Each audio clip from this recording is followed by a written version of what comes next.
Imagine relying on a dozen different software programs to run your business, none of which are connected, and each one more expensive and more complicated than the last. It can be pretty stressful. Now, imagine Odoo. Odoo has all the programs you'll ever need, and they're all connected on one platform. Doesn't Odoo sound amazing? Let Odoo harmonize your business with simple, efficient software that can handle everything for a fraction of the price. Sign up today at odoo.com. That's ODOO.com. Hey, folks, and welcome to Typology, the show on which we explore the mystery of the human personality and the mystery of the human adventure, all through the lens of the Enneagram. My name is Anthony Skinner, your producer and co-host. I'm so happy you're here. We've got another great guest for you today. He's a returning guest, an old friend. We love him. Christopher Cook, Enneagram 1, Wing 2. He's got a brand new book he's authored, Healing What You Can't Erase. What a great title. What a great concept. Transform your mental, emotional, and spiritual health from the inside out. We're talking all things transformational today, folks. Transformation through the tool of the Enneagram. Such a good conversation. You will love Christopher if you don't already know who he is. Can't wait for you to hear this conversation. And now, without any further ado, here is the host of our show, Ian Cron.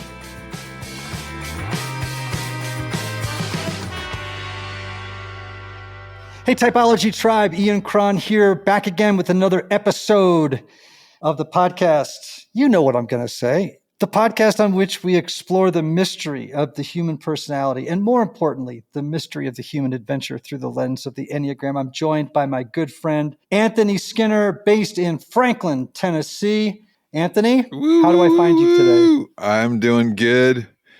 Enjoying the weather here in Nashville. Spring has sprung. Doing good here in Nashville.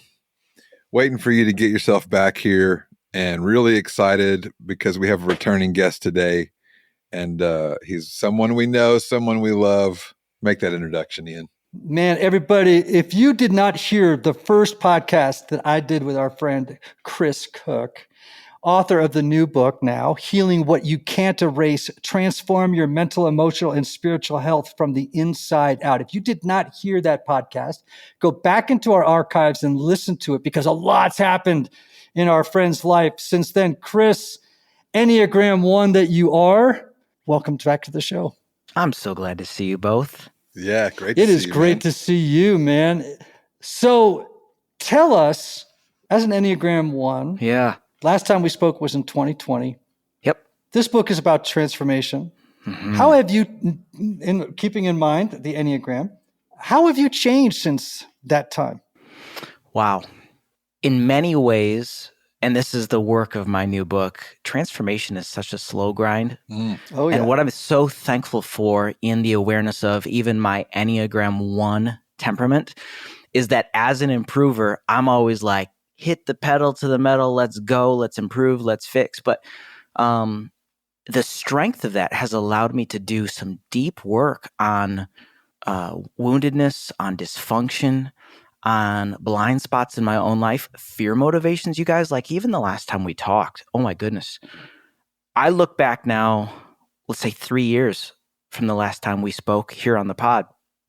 You guys, I was still living under the motivation of some core fears of insecurity, inherent worth, that somehow my performance was tied to my value. And so I'd like to say in context of being dominant as a self-pres Enneagram 1, that improver overextended became perfectionism, striving, and you guys, it was exhausting. And so the last 3 years since I've been on the pod has been even unraveling a lot of that even more. And so it's not been rainbows and sprinkles the whole time. There's been a lot of confrontation that has led to transformation. And maybe that's the beauty of the Enneagram.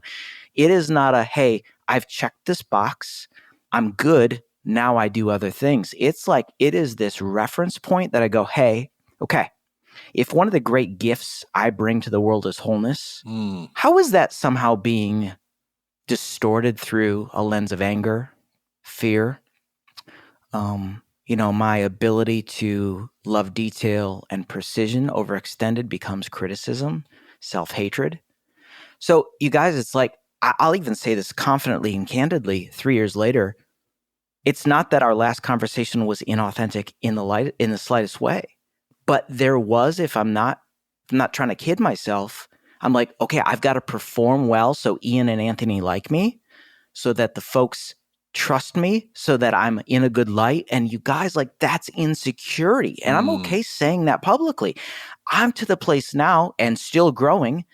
Like, you know what? At the end of the day, I'm learning to like myself. I'm learning to grow even deeper. I'm learning to love the simple things of life.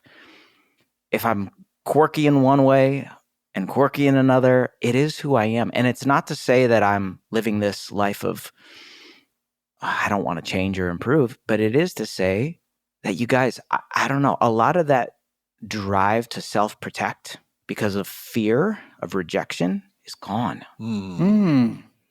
So, a lot has happened since we last talked. Obviously, I've got a book out now, but suffice it to say, where we started our conversation last time was even like how I landed on Enneagram 1, how I mistyped.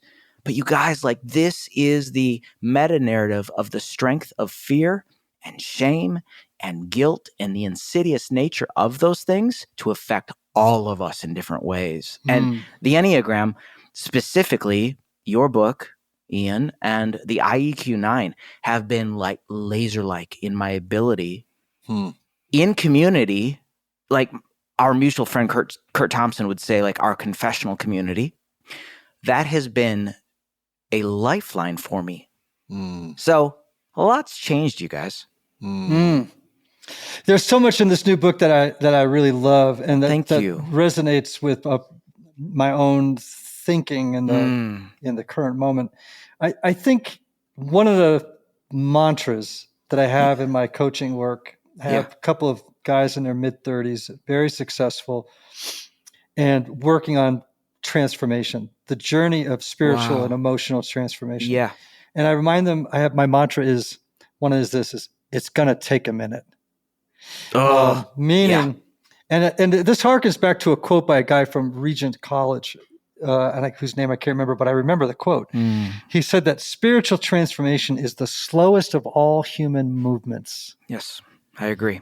And that is true, isn't it? Like and unfortunately, we live in an ecosystem in which everyone's trying to hack the spiritual life. You got it. Or the emotional life. And you can't. There's no way to hack it. No, sir.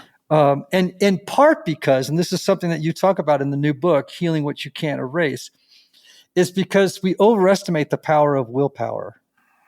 Yes. Talk to me about that, because you actually talk about that in your own, in the book, right? Here's a quote from it. If we're depending on willpower to change not only our situations, but also us from the inside out, particularly when we've lived in an elevated state of stress and survival for any length of time, we're building a house of cards. It's designed to fail from the get-go. So if willpower is not the key to human transformation, what is? Yeah, so I'll give us the key, and then let me just kind of cycle back and unpack it. The key is the transformation of our hearts. And I'll get to that in a minute. Let's just put a pin in that for a second. So let me go back to the willpower capacity, and then we'll kind of work our way out of this. So here's the example. Imagine, I don't know, Anthony or Ian, you've got a 16-ounce bottle of water in your hand, and I've got a 5-gallon bucket. Those capacities are different. And like willpower, like agency, like gifts and talents, we all have different capacities, but none of us have unlimited capacities. And so as helpful as self-help devices are to getting us on the road, they cannot get us to our desired destinations, especially when we're living in a chronic state of stress. And so I'll just continue to unpack this. In a chronic state of stress, even stress caused by this maniacal fervor to affect meaningful change in life. So why do we exert willpower? Why do we go to self-help? Because we're stuck, or we're frustrated, or we're just not headed down the road that we want to head down. that fervor actually puts our bodies, our nervous systems in a state of stress. And so when that happens, our nervous systems remain in overdrive, fight or flight, not rest and repair. And so no matter how much we desire change, will it, intend for it, we're going to hit a wall of limited capacity to create sustainable transformation in our spirits, souls, and bodies eventually, which is what we need. Okay.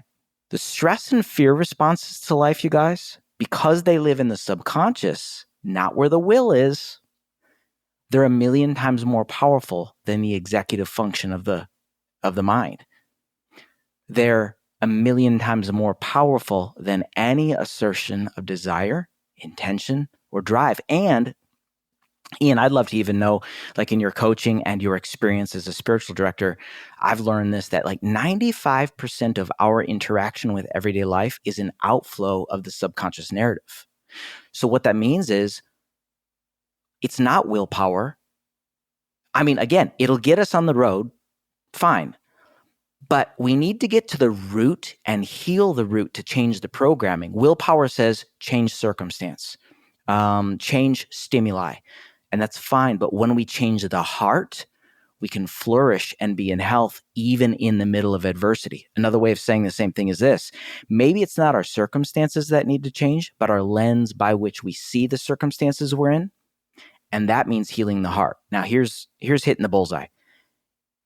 I can't change my heart. I might be able to change my behavior for a minute, but I can't change my heart condition by myself. And so as a person of faith, I believe that the Holy Spirit can. So let me dive into that. Am I talking too much? Do you want me to keep going? Keep going. We're all right. All right. I just want to make sure the friends joined with us today are getting this step by step here. Here's what I'll say. Heart transformation, as I speak about in the book, is systemic. The wisdom writer Solomon wrote that we need to guard our hearts. What does that mean? What does that even mean? Well, our hearts are our thoughts, our seat of emotions, the desires, our mindsets, our attitudes. And here's why. Here's what Solomon said. The heart affects all we do and all we are. It affects our paradigms, our motivations. Hello, Enneagram. Like, this is it, guys. Lock in. This is the Enneagram. The Enneagram isn't about behaviors. It's about underlying motivations, why we do what we do. So guarding the heart affects the motivations, perspectives, our emotional health, our biochemistry. And so even going back to where we started our conversation, my motivation under the influence of unhealed trauma was fear and self-protection, right?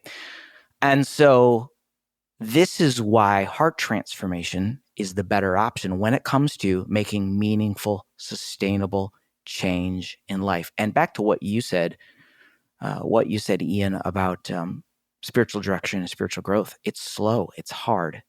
It's not linear. It's messy. Yeah. It is all of that for sure. I think the world of I'm going to say I'm feeling rather rangy today, so I'm going to say some things that are let's do it. Provocative.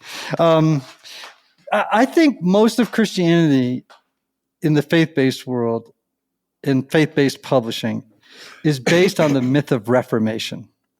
That you can actually you can actually reform yourself.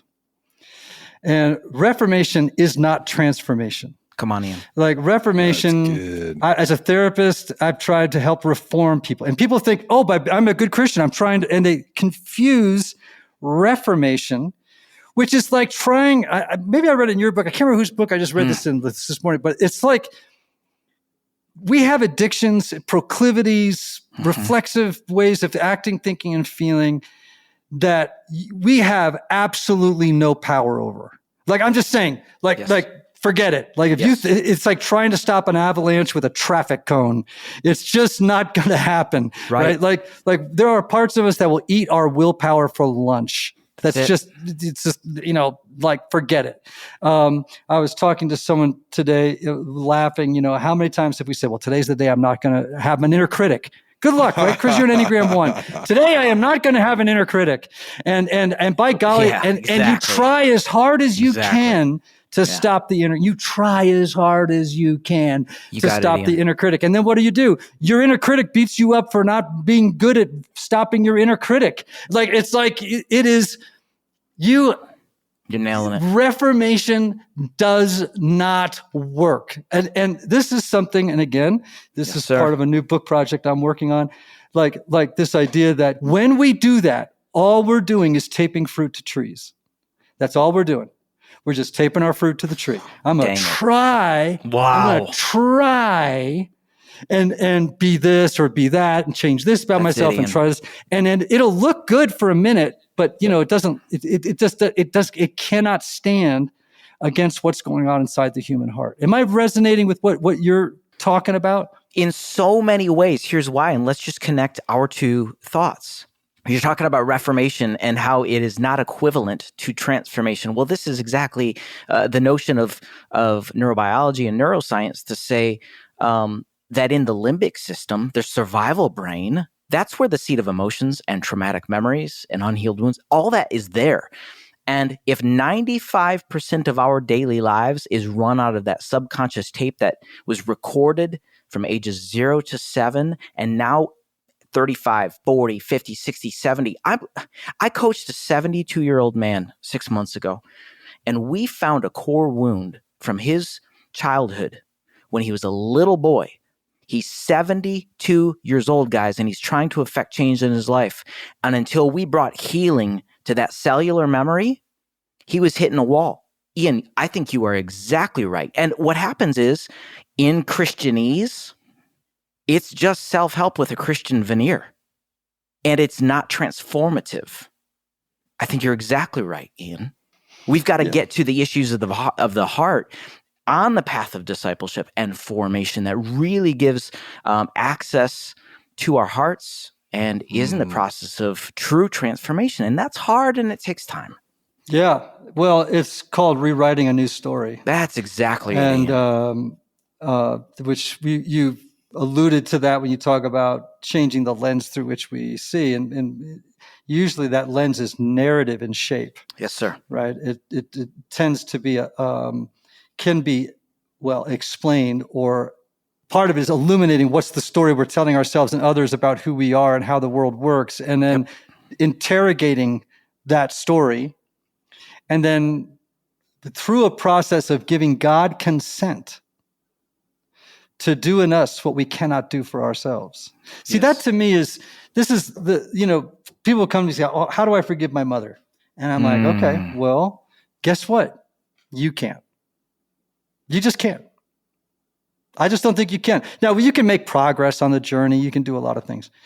But what you can do is give God consent to do in you what you cannot do for yourself, namely to forgive your mother. Now, I can give you practices that will help open you up to the transformative power of God, to allow God to do that for you. But you actually have to begin by telling yourself, I am powerless, actually, over this. You're jumping up and down. It's confession, right? So my good friend Jamie Winship teaches this. Oftentimes, in the lens from which we operate, we think confession is saying, I'm sorry.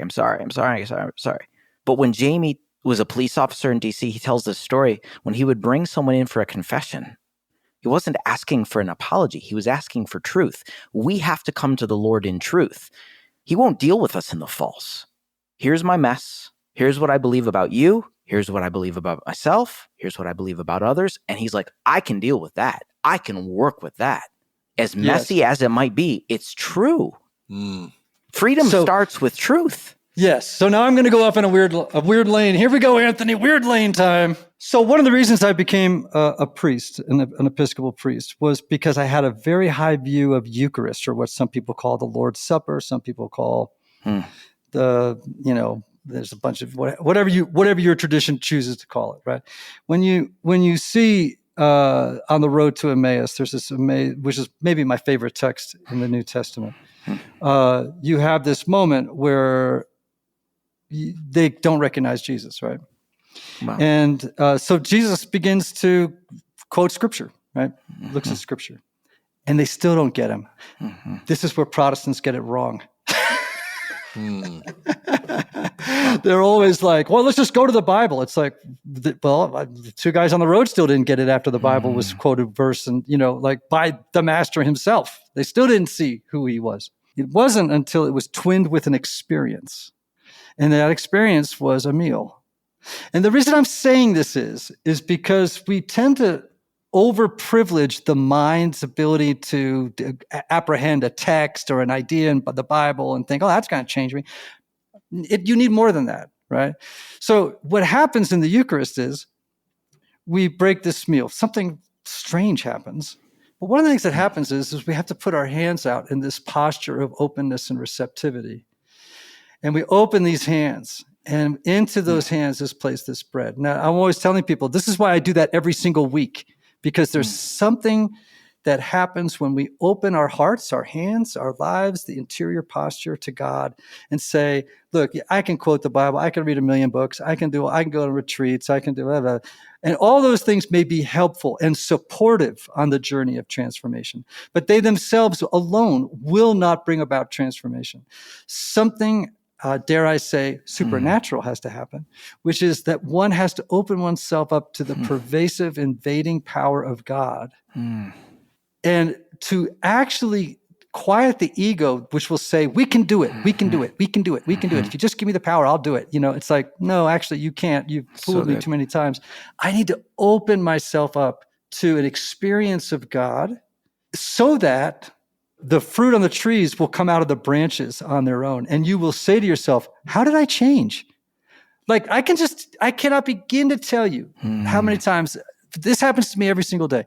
I will encounter a situation that used to bring up fear or anger or envy as an Enneagram 4 or something else. And I will say, why am I no longer activated by that? That doesn't activate me anymore. How did that happen? Right. It's not because I read the Bible a lot. It's because over a long period of time, as Eugene Peterson, borrowing from Nietzsche, once said, it's from a long obedience in the same direction. What I did is I just kept showing up and opening my heart to the most often imperceptible power of God to change me from the inside out, so that even I'm surprised at how different I am. That to me is a sign that the Spirit is at work. Like you're starting to do and think and feel things that you never thought, felt, or did before. And you're like, how did that happen? And you're like, oh, must have been God. Because my willpower up until this date never was able to get me there. Ian, I think that is so brilliant. Would it be okay for me to comment on that? Oh, come on. I'm so thankful for what you shared, because I see the thread running through this conversation being, again, the heart. I'll just repeat what I said earlier in the conversation for emphasis, and perhaps even to just come around what you just shared, which was so just brilliant. Heart transformation is systemic. Solomon says, guard the heart, guard the thoughts, guard the seat of emotions, desires, mindsets, attitudes. It affects everything we are, everything we do, and we offer the heart. What is the Lord looking for? The heart. I think the key to transformation in all of our lives is the condition of our heart. So yeah, very, very thankful for what you just shared. This show is sponsored by BetterHelp. Hey, Ian, the other day we were talking about times we lean on others and times we might pull back or withdraw. How do you find the right balance? Well, each of us have different needs, right? When it comes to our social battery. Like for me, I can be bursting with energy in the morning and then drained by the end of the day after meetings or speaking and just need some time alone. So what advice would you give those who are struggling to find that balance? Well, first, I recommend learning what you need to recharge, right? Like, is it more time with other people? Is it building space in your day to take time to read alone? If you're not sure, talking to a good therapist can help you figure that out so you can build a social life that doesn't drain your battery. BetterHelp's online therapy, my friend, is a great place to start. It's entirely online and designed to be convenient, flexible, and suited to your schedule. Their therapists can help you develop self-awareness and identify what fuels you and what drains you. Find your social sweet spot, friends, with BetterHelp. Visit betterhelp.com/typology podcast today to get 10% off your first month. That's BetterHelp, HELP.com/typology podcast.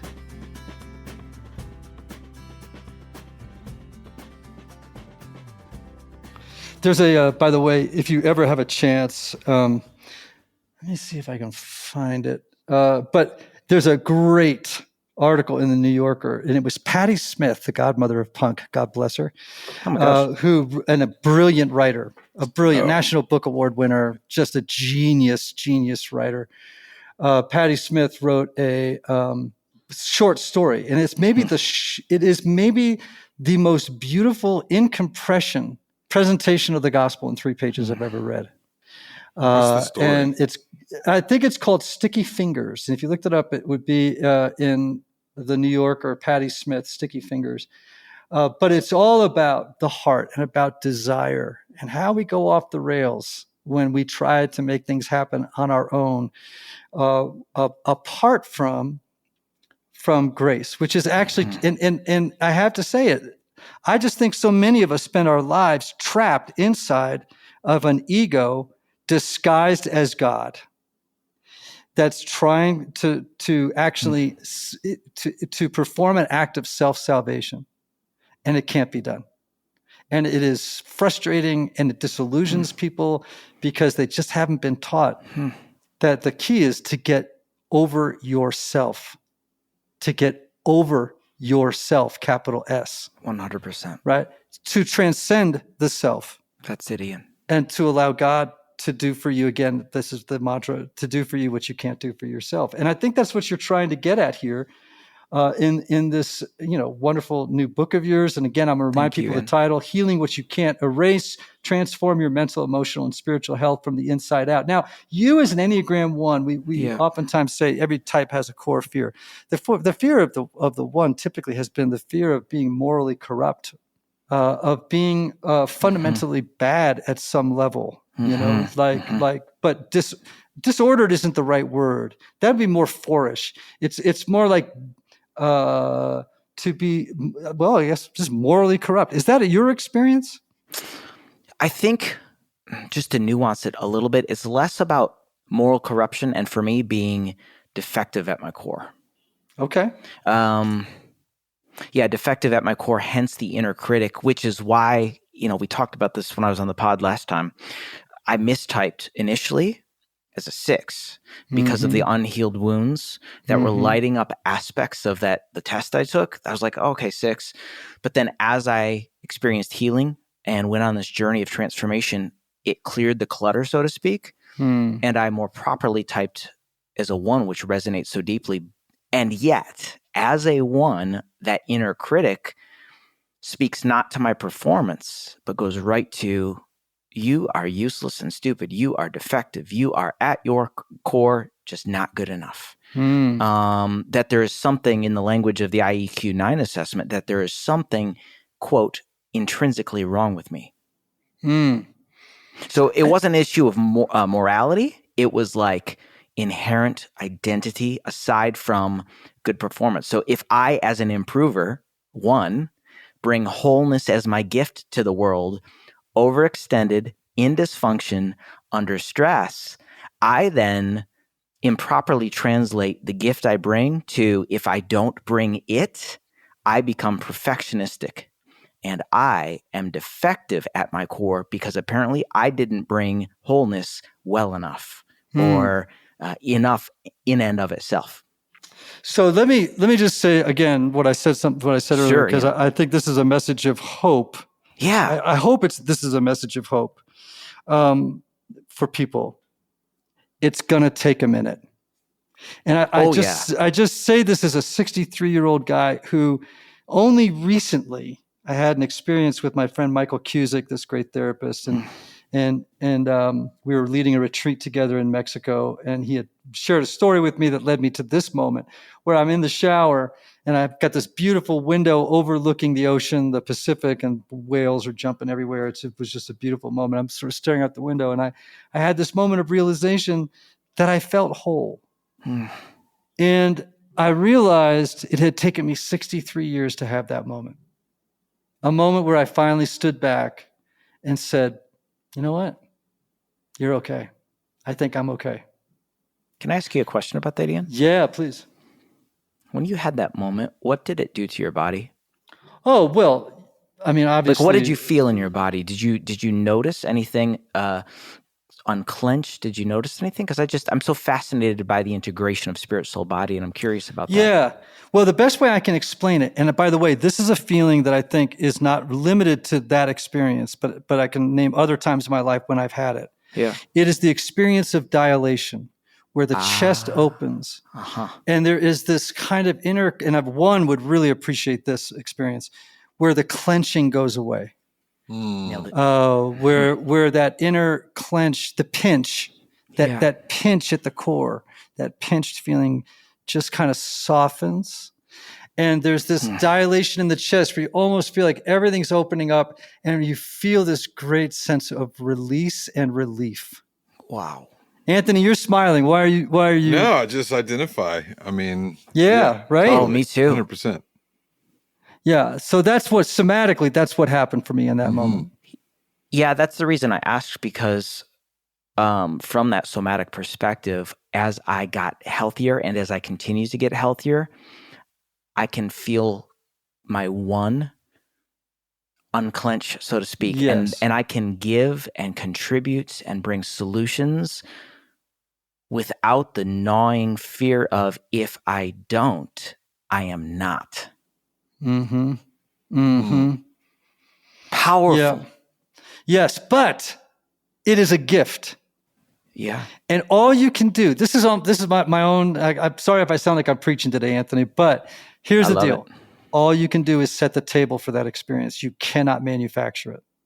What does that look like practically? I'm not trying to flip the mic, but I'm glad you did. I'm so curious. Yeah. Well, I mean, look, I think the first step in the journey is the complete and utter admission of defeat and powerlessness. It really is. It's like, you just got to give up, man. Like, you have got to give it up. And everything you have tried to date has not worked. And so you literally have to hit. This is why when people show up in your office, or, we deal with coaching clients or with patients or with readers and stuff, like, they think this is the worst moment. I'm falling apart. This is the worst moment of my life. It's like, yes, and simultaneously the best moment of your life, because all the old strategies and all of the old machinations of the ego have failed you, and you are finally ready for transformation, because you can now get you out of the way. Like, you have to fall apart before you can be put back together. And good, Ian. And if you only partially fall apart, then a self-help book might do for now, just to kind of put a bomb on it.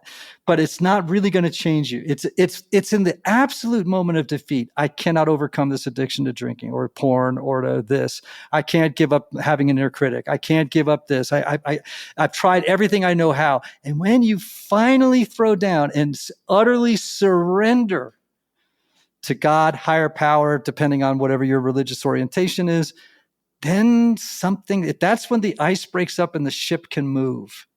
That's my experience, right? So it begins, ironically, and this shouldn't surprise us as people of the cross. In defeat, there is a eucatastrophe, as Eugene Peterson once called it, right? A good catastrophe. And the good catastrophe is, in seeming defeat, is actually the beginning of your victory. But the victory itself will not be authored by you. It won't. All that will happen is that you will break up, your heart will break, and through the cracks then, forgiveness, mercy, and power can leak in. But it's until that happens, all we're doing is moving deck furniture around on a sinking ship. That's what self-help books. And by the way, my books all appear in self-help sections. Mine too. Whatever. It always makes me roll my eyes, but that's just how the industry sort of, decides to use displays. But if yourself could have helped you, wouldn't it have done so by now? Thank you, Ian. That's exactly right. And why do books continue to be written, and why do we keep buying the books if they're not working in the first place? Yeah, well, your ego loves a good self-help book. That's it. The ego, which is not a bad thing. Like, I don't want people to go, I hate my ego. It's Right. like, no, it's just your seed of self, and it thinks it still can be God. And My it word. wants to save itself, right? And the key is put your hands down, stop fighting, surrender. Do you remember? You're unfortunately younger than me, but there's this. But it's such an iconic film that maybe it was the Monty Python film about King Arthur. What was it again? Anthony, do you remember where he gets his limbs cut off? All of his arms and his legs keep getting cut off, in a duel with King Arthur, and he won't give up. He's just like spurting blood everywhere, and he's like, "'Tis but a scratch. Come back here." And Arthur's looking at him. He's like, "Yeah, it's a Monty Python." The line was, "It's just a flesh wound." I think. Tis but a flesh wound, right? I don't know the movie though, but I know the line. Yeah, well, it's the idea is that the guy just won't give up. Look around. You can find cars like these on AutoTrader, like that car riding your tail. Or if you're tailgating right now, all those cars doubling as kitchens and living rooms are on AutoTrader too. Are you working out and listening to this ad at the same time? Well, multitasking pro, cars like the ones in the gym parking lot are for sale on AutoTrader. New cars, used cars, electric cars, maybe even flying cars. Okay, no flying cars, but as soon as they get invented, they'll be on AutoTrader. Just you wait. AutoTrader. There's joy to be had in finding the perfect gifts for the ones you love. And Saks.com's holiday gift guide can make it easy. Whether it's surprising your hard-to-shop-for sister with a Chloe bracelet bag or gifting your partner a memorable scent from Gucci that matches their personality, Saks.com's hand-picked guide can help take the stress out of the holidays, like adding instant cheer to your home with bright decor, or giving yourself some comfort by bundling up in a scarf coat from Totem. Find gifts guaranteed to bring joy to everyone this season at Saks.com. But it's in the giving up that comes the victory. Ian, that was the first step to my journey of transformation. It was surrender. It was surrender. It's chapter 4 in my book, actually. Excuse me, chapter 6 actually is the art of surrender. Mm-hmm. I mean, it's embodied in everything you just said. So just for sake of time and not being repetitive, for me, Ian, I'll sum what you said brilliantly by saying this. Surrender, for me, wasn't not just giving up. It was giving in to a process of laying down self, to a process of embracing the confrontation of dysfunction and woundedness that would lead to transformation. And so the fact that you just took us to surrender, I'm like, yep, that's exactly it. Because self-help says, dig heels, try harder, get in flow, whatever. That's fine. But my experience in transformation was, I've got to let go. Yes. I got to let go. In the language of Hagberg and Gulick in their book, The Critical Journey, this is like hitting the wall, or St. John of the Cross, Dark Night of the Soul. These are these critical inflection moments, I think, for all of us, where we go, all right, what am I going to do? Am I going to dig my heels deeper and try to willpower my way out of this, or change my behavior, or change the circumstance itself? Or am I going to move through, like the law of non-resistance almost? I'm going to move through. Yeah. I'd also, just playing with language a little bit, and mindful of the fact that precision with language is important. Sure. So I like let it go. And I come from a community of people where let it go is something people talk about all the time. Cool. Let go, let God, let it go. I actually think let it be is better. I want to hear more. Because letting it go, it too is an act of the will. Right, I'm going to try to let it go. Well, I don't know. I've known people who've tried letting it go forever, but and I understand the sentiment of what you're saying. But I think letting it be, like, there's a moment you were asking me, how did you get to that moment? Do you think at 63, where you can finally look at yourself and say, I think I'm whole, or I'm as whole as I'm going to get. I mean, Karl Rahner, the great Catholic theologian, used to say, we in the insufficiency of all things, I'm going to butcher this, but in the insufficiency of all things, we find that we die unfinished symphonies. Wow, that's powerful. I will die an unfinished symphony. There's no question about that, right? So when I say I'm whole, what I mean is I have reached a stage, I think, in my life of acceptance, of peace, of being able to just be okay with what's not okay. And knowing that it's going to take a lot more time than I have here to finish this, for this finish to be finished in me, I should say. And so that has been the journey, and it took a long minute. And so the word of hope to the listener is, whatever stage of life that you find yourself in, because man, in your 30s and 40s and early 50s, I'm just telling you, it's pretty hard. You just think you've lived long enough that you're like, this should have been done by now. But you haven't lived long enough for it to be done by now. Like, and it's hard. And there's a lot of despair in those years, until you cross this Rubicon moment, I think, where if you just actually keep showing up through various, and self-effort does play a role in this. I'm not saying it doesn't. Well, sure.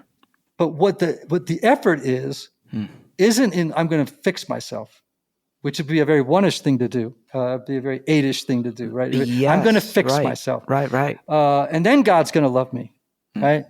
When in reality, if you can finally just say, I can't fix myself, but what I can do is daily place myself in postures where God can get at me, then I can change. I will be changed. I can't change. I will be changed. And that's a great act of trust. And that is transformation versus reformation for me. Anthony, what do you think? Because you're imming along. Yeah, no, I think that, for me in my personal experience, what I've found is exactly the same kind of language I've used. It's about positioning yourself in a posture so that you are allowing yourself to be transformed. And I think, we've talked about this on the show, that beholding gaze. And I think it's about being beheld. It's being in God's presence, being beheld. And I truly believe that's where our most dramatic transformation takes place, because the ultimate, just like Dr. Carroll was saying a few weeks ago, we all long for intimacy, which is to be seen and to be known. And I think if we practice consistently positioning ourselves in a place where we're receiving that beholding gaze, then you begin to live from a place of being seen. You live from a place of being known instead of in search of it. And to me, that's the game changer for life. Yeah. I think there is effort involved in the journey of transformation. It's like you said, the practice of putting yourself in a place so that you can be transformed. That's where the energy comes in, I think. Yeah. It just can't be earned. No. It can be that's the difference. If effort is a means of, if applying effort in your mind unconsciously is the formula for earning God's love and transformation, then you are way off base. You're way off base. So it's not about, effort isn't about earning. It's more about an effort toward actually opening ourselves up to the possibility of a transformed life. And then, like a little kid on Christmas morning, when the gifts start coming, you're just opening them up and you're going, oh my gosh, I didn't deserve this. Yeah. This is wonderful. Yeah. I didn't even try to make this happen. Holy smoke, I'm being transformed, right? Like, to me, that's why sometimes, Anthony, I get annoyed when I go to charismatic churches. I'm just going to be honest. Yeah. Okay, now I'm getting too honest for comfort here. But sometimes I'll get annoyed at certain, not all charismatic, but certain churches I've been to. And I'll go to them and I'll be like, man, you people are trying too damn hard. Like, there's a lot of striving in here. Yeah. There's a lot of jumping up and down and hands flying around. It's almost like, come Holy Spirit. And you're like, holy smokes. Like, really? Like, you're going to boss God around? And you get that feeling. This is like, I'm probably treading on ice here too, but that Old Testament reference of where the pagans, they think by their many words, Oh yeah. And so it's like, so by the fact that we're doing all this stuff, that God's going to come down from way up, from way up there to over here. Well, unfortunately, it's a little bit like the prophets of Baal, right? Like they end up cutting themselves to making God do something. Sometimes I get that feeling when I'm around certain Christian communities, and I'm like, man, you're like still in charge. Right. You look like you're letting go, but you are definitely still in charge. Yeah. Wow, we are really going on an edge We today, aren't we? are. There's too much coffee. So good. Chris, what are you thinking? Well, I'm thinking a lot, actually. And I would love to know, maybe for our friends joining us. Sorry, I'm putting on interviewer mode here. I'm not the host of this show. The Enneagram 1 is worried the wheels are coming off and is now taking the controls. Good, go for it. No, it's great. So I'm thinking about our friends joining us who are Enneagram 1s like me, or even 3s.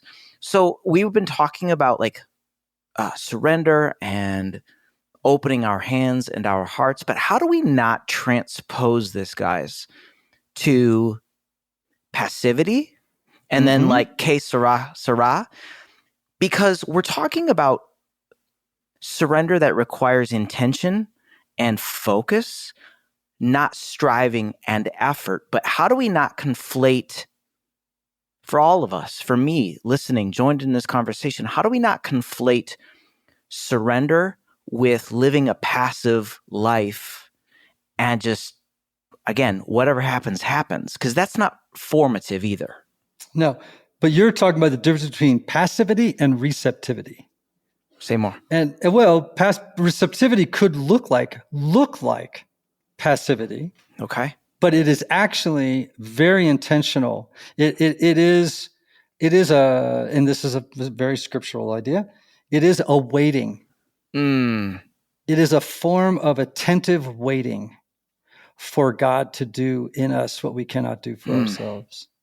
So you're on the edge of your seat. So you asked me about a practical. Okay, so some things that I do. Okay, so on a regular basis, I spend 20 minutes, 25 minutes in wordless prayer. And that wordless prayer is me just actually as receptively as I can, sitting in what we might call Christian meditation, where I am simply resting in the gaze of God. And as one great spiritual teacher said, don't get up until you hear God say, I love you. Just don't get up until you hear God say, I love you. And that to me sounds passive. It doesn't sound like I'm read the latest books on productivity in the Christian life. It's actually just placing myself in the presence and then giving God permission, consent to rewire the heart, to remake my heart. Yeah, because formation and transformation is not a life hack. No. And by the way, oftentimes practices like that one, I'll give you another one in a moment. Yeah, sure, Ian. So all right, I'll give you a second one right now. Can you think of someone right now in your life for whom you are having an impossible time letting go of a resentment toward? Immediately, yes. Okay. So let's just do something crazy. Will you go with me on it? Yeah, let's do it. Okay, close your eyes for a moment. Okay. Now I'm going to give you an abbreviated version of this. So I want you to close your eyes for a moment, and I want you to envision someone in your mind's eye for whom you have a great affection, that every time you see that person, you just feel a warmth and a goodness in your heart toward them. Do you have it? I do. Okay. And can you feel that in your body right now? Oh, for sure. Immediately. Yeah. Where is it? In my chest. Yeah. Okay, so put your hand on your chest. Yeah. And just feel that. And in your mind's eye, just keep seeing that person's face. Yeah. Now, this is an abbreviated version. I want you to transition in your mind's eye to seeing this person for whom you hold a resentment. And what feeling comes now? A sharpness, but the feeling moved from my heart to my head. Interesting. Okay, good. Okay.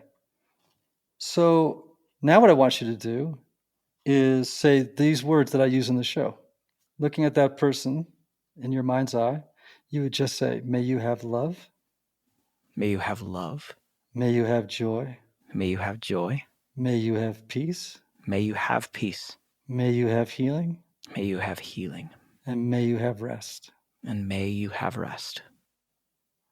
Now, what comes up for you as you see that person in your mind's eye for whom you have maybe even hatred? I don't know. Wouldn't surprise me. What comes up as you say those words?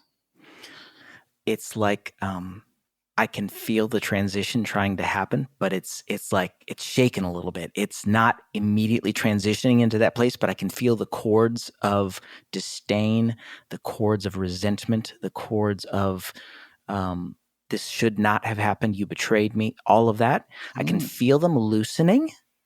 So it's not fully descended into the somatic place of may you have peace, may you have joy, all of that. It's not there yet, but the pathway by which those chords of bitterness and disdain are loosening are by way of what you said. And it is me. The need is for me to keep going back to that place, to putting that person in my mind, in my heart, and repeating essentially that, Lord, I bless them. Lord, I show them grace and mercy as you've shown me. I speak life over their life, those type of things. Paraphrase of perhaps what you shared, but it's powerful, Ian. So what happens is, and I can attest to this very powerfully. So in my own journey of transformation, like with my dad was a terrible alcoholic, mentally ill, drug addict, died from it. I had many, many, many, many, many reasons, human reasons why I could be resentful and hateful toward him. And I was for many years. And it ate me alive. Now, for him, you go to a pastor and you say, how do I get over that? And usually what they'll say is go to a therapist. And I'm like, why should I have to go to a therapist? Like, shouldn't you? I mean, you're like, shouldn't you know how to do this? Like forgiveness seems to be a Christian idea that we should know how to do. So in that practice, what happens is, first, usually what comes up is a lot of resistance. And as you do this work, right, is you're going to feel resistance. Like, I'm not going to bless that bastard. That's the first thing you're going to feel. And you shouldn't judge it. Don't judge that. Like the Enneagram 1 would judge it like, oh my gosh, I'm a Christian. I shouldn't be feeling that way. It's like, no. Of course you should be feeling that way. It's called being human. You carry a wound and with it comes resistance to, we go through decades of our lives choosing, we choosing wreckage over healing. I mean, really, we do. We just want to stay in it. So what happens is, I can just tell you is, you do that practice 5 minutes a day on that person. May you have love. And I don't want you to say, oh, Lord Jesus, bless this person. Okay, because no, I actually want you to have to say it. I don't want you to have God. I want you to say, may you have love. May you have joy. May you have peace. May you have healing. May you have rest. May you have every good thing I want for my life and the life of my children. May you have those things. And as you're seeing that person in your mind's eye, okay. And then when I'm working with people, sometimes I'll say, okay, do you have a mental picture of that person as an 8-year-old? And they'll be like, well, I've seen a photo of that person as a little child. Good. Use that now. And what I want you to do is, what happens is over time, I think this is another way where we're just like saying, God, I can't do this, but what I can do is in your light and in your presence, wish these blessings for this person. And over time, what happens is you find that your heart miraculously is transformed. It's not because of what you did. It's not the technique. It's maybe it has to do with neural pathways. I don't know. All I do know is that when we place ourselves in these postures, that God gets at us. And you find that your heart is warmed and gentled toward the fact that that person is as spiritually sick as you were. And they behaved as a spiritually sick person would behave. And you find empathy and compassion in your heart. And one day their name will come up, or you'll, after a couple of months of doing this, or whatever period of time you give to it on a regular basis, and suddenly you find that your nervous system isn't activated anymore. And you're like, how did that happen? And you'll just be like, well, I don't know. God and I sat in this person's presence and it changed. And I changed. And it didn't have much to do with me. I just showed up and gave God permission to do it. This is the power of forgiveness in a way, I think is what I hear you saying. Yeah, Also, this is yeah. compassionate work. And then, so I'm thinking about the posture of my heart, maybe for the folks hanging out with us today too. A lot of us, I think, and this is the work of shame. And, I talk about shame in the book as well, and how shame writes a new narrative. And the mode of shame is I have to either self-protect or self-promote. Why? Because the neurobiological desire is just to survive. And so, in a way, what I heard you saying there, Ian, is by way of that practice, we're back to surrender because we can't change it. The Lord has to. Our proverbial fists of self-protection and self-promotion drop, the heart opens, and now not only are we giving, but now we're open to receive for ourselves as well. That's what I heard you say in a way. Mm-hmm. Mm-hmm. Like Mm-hmm. a fresh portion of grace, a fresh portion that's always been ours as children of the King.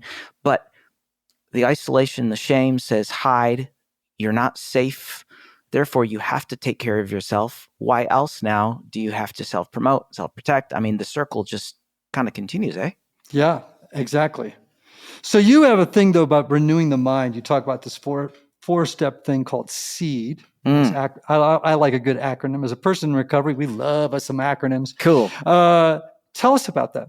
Yeah, sure. So SEED came out of really just some practices in my own life. It's an acronym, SEED, and I'll just kind of walk us through those, and then you can double click as you'd wish. But the first step in SEED is we're going to secure a thought so that we're consciously aware of it.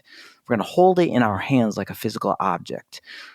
E is to examine the motivating factors of that specific thought with the leading of the Holy Spirit, scriptures, in my community of believers, with my counselor, my spiritual director, whatever. It's one thing to examine the root of a thought, and that's helpful. But now I have to expose true to truth. I have to expose that thought and perhaps the attached lie to truth. And I really believe that process of SEED uproots its influence from our minds, from our neurobiology. And I do this with scripture. I do this with my therapist. I do this with my counselor, my pastor. And then the D, the fourth step, is to decide to consistently place our focus on truth. And that begins the process of installing a new thought in our minds. Because I really believe that the word, by the power of the Holy Spirit, contains the power to change our lives from the inside out. But this is repeatable. We need to do this on the regular basis. The New Testament writer Paul said that this is the continual renewing of the mind. Mm-hmm. Mm-hmm. Yeah, I love these. These are not hacks, by the way, people. These Correct. are disciplines. Yes. And so just to be clear, this is not a shortcut to spiritual maturity. These are just pathways, and there's lots of them, and there are many of which are helpful. Mm-hmm. And I keep going back up for some reason in my mind. It just keeps coming up. It's going to take a minute. Mm-hmm. I think our expectation is every time we read a book, whether it's an Enneagram book or it's a book on the heart, the transformation of the heart, we think, finally, and I'm going to read this book and I'm going to get it all down in a minute. Yeah. It's like, man, this is just another little bit of wonderful material to help you on a lifelong journey in the same direction. It's good. Man, what a rich conversation, Anthony. Yes. It's what I expected from you, Christopher. I love you both. You guys, I mean, this has been so rich, and I'm just thankful. I learned so much. Honestly, I learned so much today, and it sort of galvanizes even my desire to keep moving forward. I tell folks on the show this every week, and I wanted to make sure it was clear in the book too, that transformation, like we've been saying here today, number one, it's not an overnight experience. It's not 5 steps to your best life. Transformation is a daily thing, and it's the slowest of all human movements. That it is, Ian. And it's not going to stop at any point in this finite physical life of ours either. We are moving on and journeying toward a place of maturity in Christ. And that's why I'm committed to the process. So maybe this is to end on, maybe as an idea. Mm-hmm. Like, what is the point? That always seems to me like okay, so what's the point, right? Like I used to, when I used to have to preach a lot, I'd write something. I think, okay, well, what is the point? Like, what was the point here? Like, I think the point of the spiritual journey how would I say this? So the summa of the spiritual journey is union with God. Yes. Theosis. Yes. Right. And so that's why these practices, right? People, and it is a slow process. It is a counterintuitive process. It is a process that comes in at you slant. It will not come in through the front door of your intellect. It will come at you slant. Wow. For me, anyway, that has been the truth. And it is so easy, we make it hard. And one of the ways, for example, that we make it hard is by making up rules. Like, this is how it has to be done. And this is how, it's like, A life oh hack. my gosh, rules, guidelines, and protocols, right? We make it so 8 hard. easy And steps really, too. yeah, it's like, no, it's not. That's not how it works. Wow, Ian. So a unitive knowledge of God seems to me to be the point of the spiritual journey. And to achieve it, sometimes we have these rare moments where we taste it, which, is wonderful.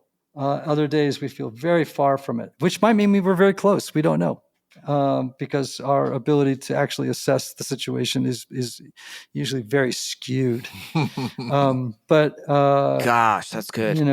it seems to me that that's the whole point, and I think that's what I think. I trust that you're talking about here, like that healing happens when we achieve that state of union. It is. That's right, Ian. So, Christopher Cook, healing what you can't erase. What are you going to say? I was going to say, speaking of healing that happens, where can people find your book and find you? Everywhere books are sold. Target, Amazon, Walmart, Barnes and Noble, Costco. I don't know if it's at Costco yet. I'm going to check, though. Check! I've got to check. The book's available everywhere. Books are sold in hardcover, in audiobook format. I narrated it, which was fun. Oh, that's great. And then in Kindle as well. But yeah, everywhere you can get a book, the book is there. And how do they find you? Sure. So I host a weekly mental health, emotional health, spiritual formation podcast called Win Today with Christopher Cook. We do the deep dives much like we did today. That's a weekly podcast available everywhere podcasts are available, including YouTube. And then sort of home base for the book is healingwhatyoucan'terase.com. But the home base for all my work is wintoday.tv, show notes for the show and stuff. Great. Sweet. Hey, man, so good having you on. Thank you, guys. Chris, good. And Anthony? Brother? Buddy? After all these years, I still love you. Can you imagine? Same. Can you imagine? Is it even possible that I love you more now than I did then? The answer is yes. Yes. The answer is yes. And that goes for those of you who are listening. May you have love. May you have joy. May you have peace. May you have healing. And may you have rest. Until next time.